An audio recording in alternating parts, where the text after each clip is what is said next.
I'm Big Cal and welcome to my world. Today I'm taking a look at my personal top 10 favourite PlayStation 1 games. Just a couple of things I want to mention before we get the list started is that firstly, this is my list, so odds are it's going to be very different from yours.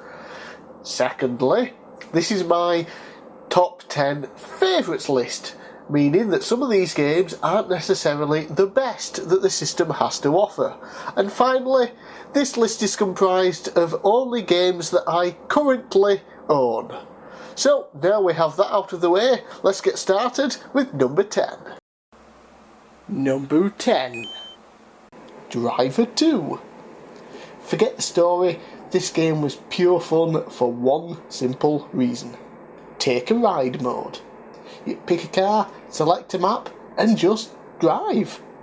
Speed around, get into a car chase with the cops, attempt crazy stunts, switch cars when you have the chance, and look for secrets. Stick on a CD in the background, and an entire day can be spent cruising the virtual world of Driver 2.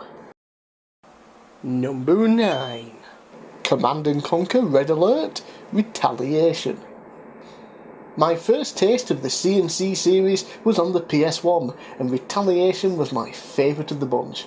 Hours upon hours have been wasted on this game as I would build up the best defence I could possibly build for my base, all the while building up the biggest army of Tesla tanks, flame troops and mammoth tanks to take care of anyone who stood in my way. Number 8. Rugrats Search for Reptar. I've already done a video review on this game, so I don't have to talk about it too much. One of my favourite shows as a kid turned into a game where each level is based on an actual episode. It's not the greatest game ever, but still so much fun, and I truly enjoy playing it and completing it still to this day. Number 7. Grand Theft Auto 2. Sure, GTA Vice City and GTA 5 are awesome, but on the PS1 it was GTA 2 that reigned supreme. I still love the top-down view and crazy gameplay that this has to offer, even if the 3D games offer so much more. I'd spend hours just driving around, causing chaos, and doing the occasional mission every now and then too. Still as fun now as it was back in the day. Number 6. Gex 3D, Enter the Gecko. 3D platformers are my all-time favourite genre of video games ever since the debut of Super Mario 64. But since my brother had the N64 and I had the PS1, I needed Mario alternatives. Gex 3D Enter the Gecko might not be the best example, but damn, it's so much fun. It parodies a variety of TV and film genres, giving us unique levels to play through. One of my favourites as a kid, and still one of my favourites today. Number 5. Tony Hawk's Pro Skater 2. Who knew skateboarding could be so much fun? Big open levels, tons of hidden areas and secrets, lots of cool objectives to complete, and most of all, that soundtrack. Oh god, that soundtrack. Oh yeah, the gameplay is sweet too. And creating a skater. And creating a park. You know, I think Spider-Man can be unlocked as well. Be right back, gonna play this game some more. Number 4. WWF Smackdown 2, Know Your Role. The PS1 was home to quite a few wrestling games, but none came close to Smackdown 2.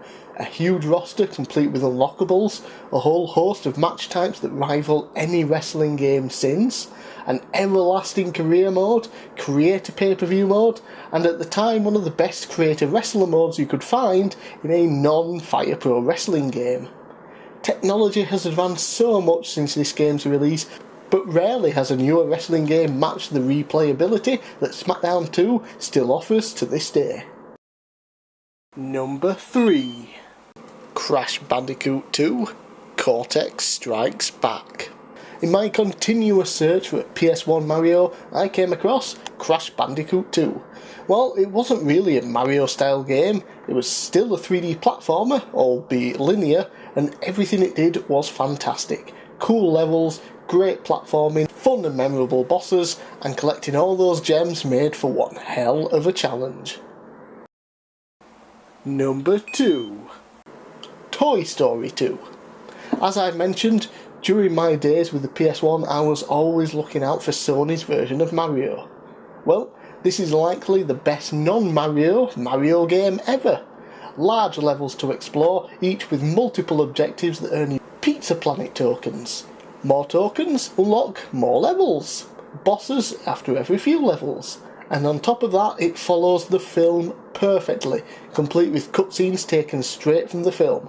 An excellent example of a 3D platformer and film licensed video game. Number 1. Twisted Metal 2 World Tour. The first game I ever got for my PS1, and to this day it remains my absolute favourite on the system. Great levels, plenty of cars to choose between, awesome weapons, tons of secrets, and a fun story mode with unique endings for every single character. The peak of the series in my opinion, and the peak of PS1 games too.